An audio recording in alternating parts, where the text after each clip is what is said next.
Halo Tribunnews, Anda sedang menyaksikan live update siang Tribunnews edisi Senin 16 Desember 2024. Hari ini akan kami sajikan informasi terkini dari berbagai daerah di Indonesia. Bersama saya Adila Risna, kita jelang live update siang selengkapnya. Tribunnews mengawali berita pertama, yakni dua anggota kepolisian yang berdinas di Polres Lani Jaya Polda Papua, Aibtu Hidayat Surat Harta dan Bribka Triyuda Argadianto gugur saat menjalankan tugas pengamanan pilkada di Papua pada Rabu 11 Desember. Sebagaimana diberitakan, Aibtu Hidayat diketahui menempati jabatan sebagai Kasih Keuangan Polres Lani Jaya, sementara itu rekannya Bribka Triyuda Bintara dengan Polres Lani Jaya. Untuk informasi selengkapnya akan disampaikan langsung oleh rekan wartawan harian Surya, Febrianto Ramadhani. Silakan untuk laporan lengkapnya. Baik, dapat kami sampaikan korban gugur saat menjalankan tugas, tepatnya ketika menjalankan pengamanan di Papua ya, pada saat penghitungan suara pilkada. Korban ini wafat diserang oleh kelompok OTK di Papua, dan korban ini sempat dirawat di rumah sakit RSUD setempat, dan namun pada saat perawatan itu selama 2 hari dari hari Rabu kemarin korban meninggal dunia, dan dari hasil pemeriksaan menunjukkan korban ditemukan proyektil di otak kecil. Jadi kemungkinan korban meninggal dunia akibat terkena tembakan. Dan guna menghargai jasa-jasanya, almarhum mendapat kenaikan pangkat 1 tingkat menjadi Ibda Anumerta ya. Dan juga kabar duka ini pertama kali diterima oleh istri almarhum yang saat itu sedang di Yogyakarta mendampingi buah hatinya sedang kuliah. Dan setelah mendapatkan kabar itu, istri almarhum langsung bergegas ke rumah sakit dan untuk mengecek kondisi suaminya. Dan teman-teman daripada almarhum ini yang saat bertugas ini dimakamkan di Taman Makam Pahlawan Papua, sementara almarhum ini yang satunya dimakamkan di kampung halamannya di Desa Madigondo, Kecamatan Takeran, Kabupaten Magetan. Setibanya di rumah duka disambut sejumlah pejabat utama Polres Magetan maupun Polda Jawa Timur, dan juga kerabat dekat keluarga maupun anggota keluarga dari almarhum. Dan almarhum diketahui meninggalkan tiga buah hati. 2 diantaranya masih remaja, sementara satunya ini masih usia 5 tahun. Dan korban almarhum yang berusia 46 tahun merupakan anak kedua dari 3 bersaudara, dan almarhum selama di Magetan dikenal sebagai orang yang baik. Dan dari kepolisian juga masih terus melakukan penyelidikan mencari pelaku yang menewaskan korban. Demikian yang bisa saya laporkan kembali ke studio. Baik, terima kasih untuk informasi lengkapnya. Silakan bertugas kembali. Tribunnews, berikut kita tampilkan wawancara bersama Bambang Haryoko selaku kakak ipar dan Kombes Pol Singgi Rahmanto, Kabid Keuangan Polda Jatim. Berikut untuk tayangannya. Berita pertama, kita dapat telepon dari istrinya yang kebetulan berada di Jogja, mungkin anaknya kuliah itu. Suaminya katanya kena tembak gerakan KKB. Kemudian dari situ, dari Jogja, istrinya langsung berangkat ke Jayapura. Habis itu karena sudah di posisinya sudah dirujuk di rumah sakit Jayapura, belum ada penanganan. Akhirnya setelah dilakukan scan, ternyata ada proyektil di otak kecilnya. Saya kira di tempat tugas beliau di Polres Lani Jaya itu termasuk daerah operasi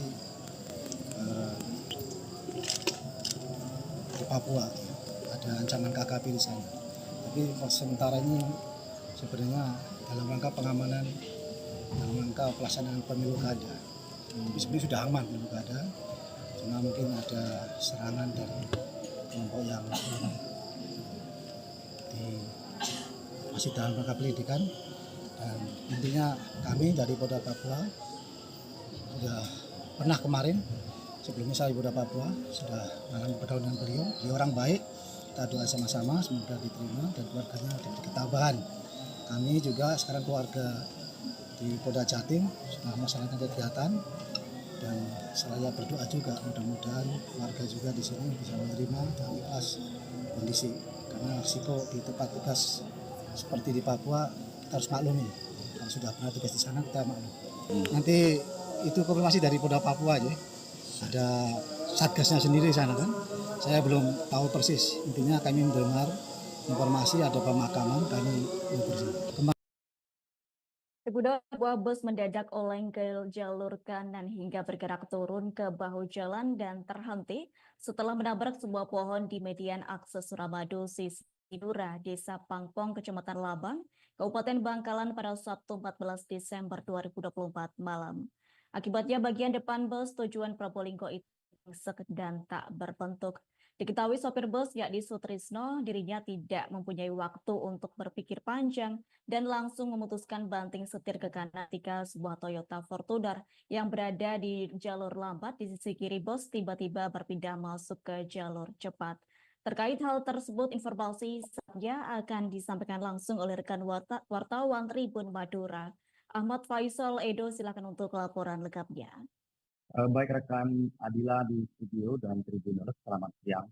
Dapat kami laporkan kecelakaan lalu lintas menimpa sebuah bus penumpang antar kota dalam provinsi tujuan Probolinggo saat melintasi jalan akses nasional jembatan Suramadu di Madura pada 14 Desember 2024 malam. Laju bus dengan nopol N7028 UC itu mendadak oleng ke jalur kanan hingga bergerak turun ke bahu jalan. Kecelakaan bus berpenumpang 10 orang itu terhenti setelah menabrak sebuah pohon di median akses Suramadu di Madura, tepatnya di desa Pangpong, Kecamatan Labeng, Kabupaten Bangkalan. Akibat dari peristiwa laka-lantas itu, bagian depan bus tampak ringsek dan tidak berbentuk. Dua penumpang menderita luka-luka yakni kernet bus Yesi Prabata, 51 tahun, warga Kecamatan Lecet, Kabupaten Probolinggo, dan seorang penumpang Subaidah, 48 tahun, warga Kecamatan Saroki, Kabupaten Sumeneb, menderita luka berat. Supir bus Sutrisno, 48 tahun, juga menderita luka lecet. Meski demikian, pria asal Kecamatan Nguling, Kabupaten Pasuruan itu masih bisa memberikan keterangan di lokasi kejadian.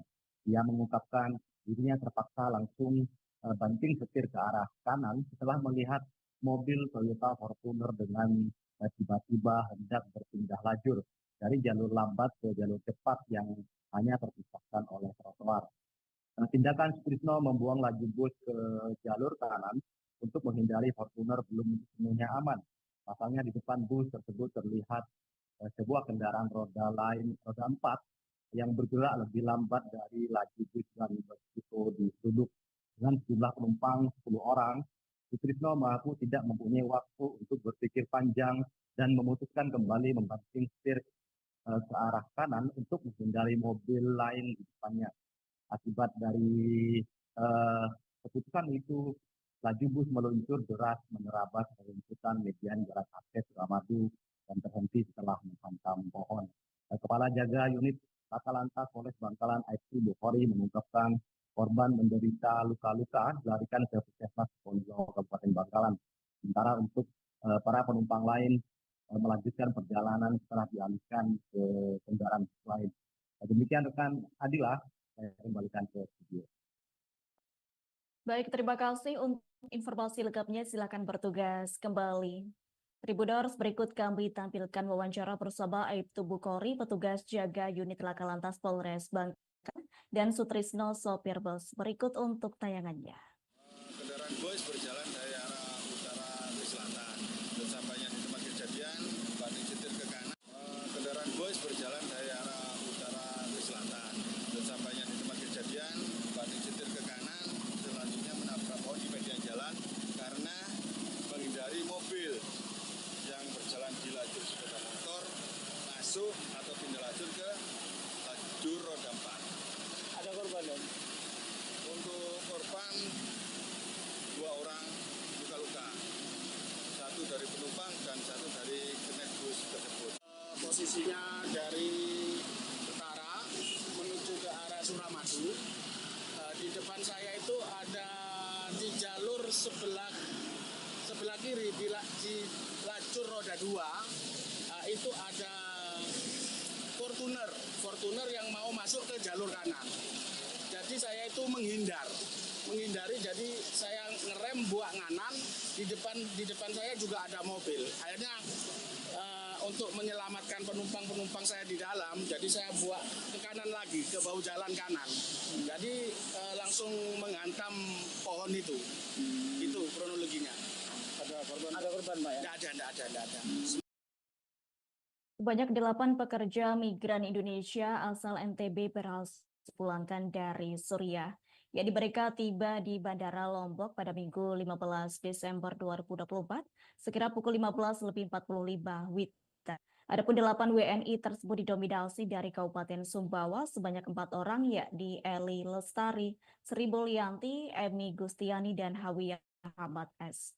Sisanya berasal dari Ita Fitriadi dari Dompu, Imran BT Salahuddin Mansur dari Biba, Lombok Tengah yakni Kartini Istirah, dan Hulsin Ahmad Harisin Musim dari Lombok Timur.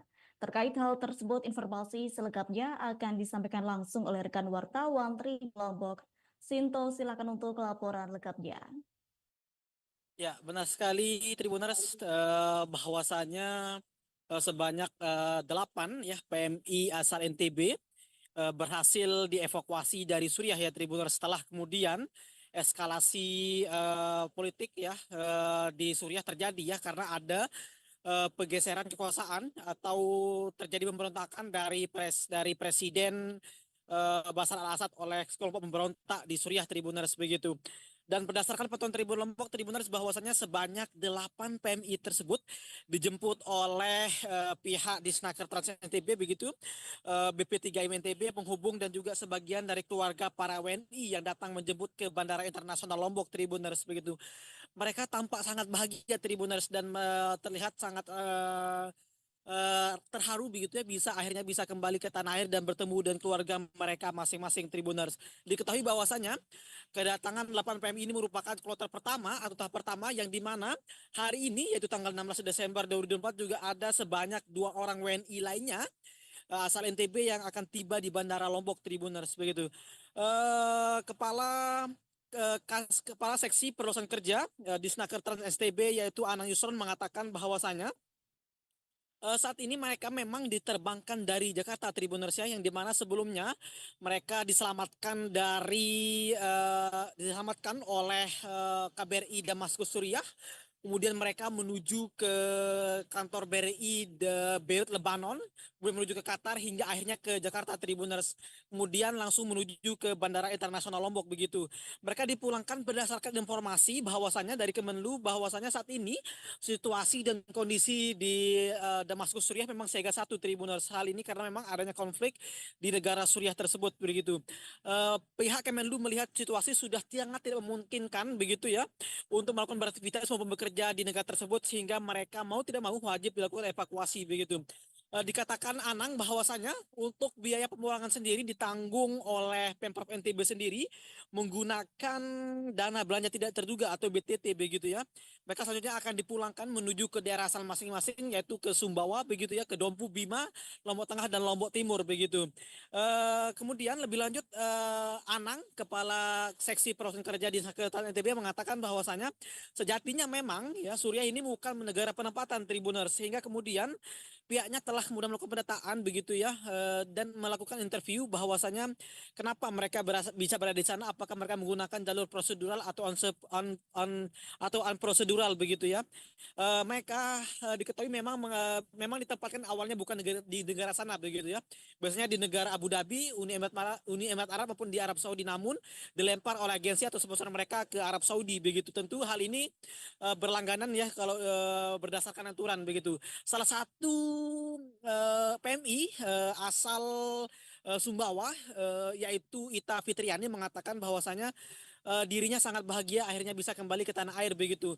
Diceritakan dia Ita Fitriani selama berada di Suriah memang merasa sangat cemas, khawatir, takut begitu ya, karena memang meskipun agak jauh dari lokasi konflik, namun ia merasakan getaran hebat ya dari bom dan tembakan yang terjadi di area konflik tersebut begitu. Bahkan majikannya sendiri Ita Fitriani ini merupakan panglima ya atau mayor jenderal yaitu Suhail Al Hasan yang kemudian melindungi presiden begitu, sehingga akhirnya di rumah tempat majikannya itu bekerja, di rumah tempat ia bekerja di sana juga saling melempar bom begitu, sehingga kekhawatiran dari Ita Fitriani ya akan keselamatan jiwanya berlipat-lipat begitu ya. Sekarang ini Ita Fitriani dan 7 WNI lainnya ya merasa sangat bersyukur begitu ya. Namun selama berada di Suriah gajinya ya mau nggak mau harus dihangus begitu ya, karena memutuskan untuk pergi ya dari tempatnya bekerja begitu ya. Namun selama ia bekerja di Suriah ia mengaku mendapatkan gaji sekitar 300 begitu ya. Mengaku gaji tersebut merupakan gaji yang cukup dan lancar begitu dibandingkan dengan teman-teman lainnya yang mendapatkan 150 US dollar ataupun ada yang mendapatkan atau bahkan tidak mendapatkan gaji sama sekali begitu ya. Dan hari ini Tribunal sebanyak 2 orang WNI lainnya dipastikan akan tiba di tahap kedua dan akan dijemput langsung oleh pihak Disnaker Trans NTB begitu. Sekian rekan Adila. Baik, terima kasih untuk informasi lengkapnya. Silakan bertugas kembali. Tribuners, berikut kami tampilkan wawancara bersama Anang Yusran, Kasih Perluasan Kerja Disnaker Trans Provinsi NTB, dan Ita Fitriani asal NTB. Berikut untuk tayangannya. Alhamdulillah hari ini sudah mendarat 8 orang warga NTB yang yang berada di Suriah dengan pesawat jam 14.45 ini. Jadi sekarang kita sedang melakukan pendataan ulang terhadap 8 orang WNI ini, PMI ini, yang setelah itu nanti akan kita langsung pulangkan. Untuk sore ini rencananya kita akan pulangkan yang untuk Kabupaten Sumbawa dulu. Besok pagi yang Kabupaten Bima, Dompu, dan Sumbawa Barat. Saya pribadi kebetulan pas itu posisi majikan saya seorang yang benar-benar lagi dikejar oleh pemberontak. Majikan saya panglima jenderalnya di sana. Saya minta sama beliau, saya takut dengan posisi saya sebagai pembantu kalian di sini, sedangkan kalian lagi dikejar, biarkan saya pergi ke KBRI. Karena saya melihat ada edaran di Instagram dari kedutaan besar di Damaskus yang mengatakan agar seluruh warga Indonesia segera meninggalkan Syria. Nah pada saat itu majikan mengerti dia, Pak saya cuma minta paspor saya. Untuk tidak memberatkan mereka, biasanya kan kadang majikan merasa berat. Seorang pemuda berinisial K 25 tahun diduga menjadi pengedar uang palsu di Konawe Selatan, Sulawesi Tenggara. Adapun pelaku pun hasil dibekuk Polsek Konda Konsel pada Minggu 15 Desember 2024. Terungkapnya aksi pengedar uang palsu ini setelah K berpura-pura bekerja di salah satu warung. Untuk informasi selengkapnya akan disampaikan langsung oleh rekan wartawan Tribunnews Sultra Sugi Hartono. Silakan untuk laporannya.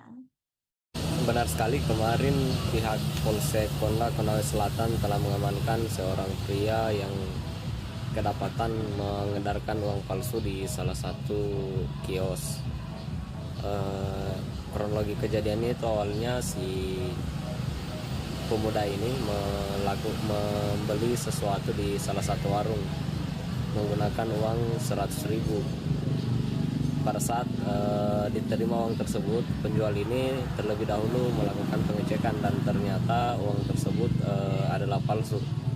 Setelah itu pemilik kios sempat melakukan interogasi, kemudian merasa curiga, dia langsung menghubungi Polsek Konla yang sedang melakukan patroli di wilayahnya.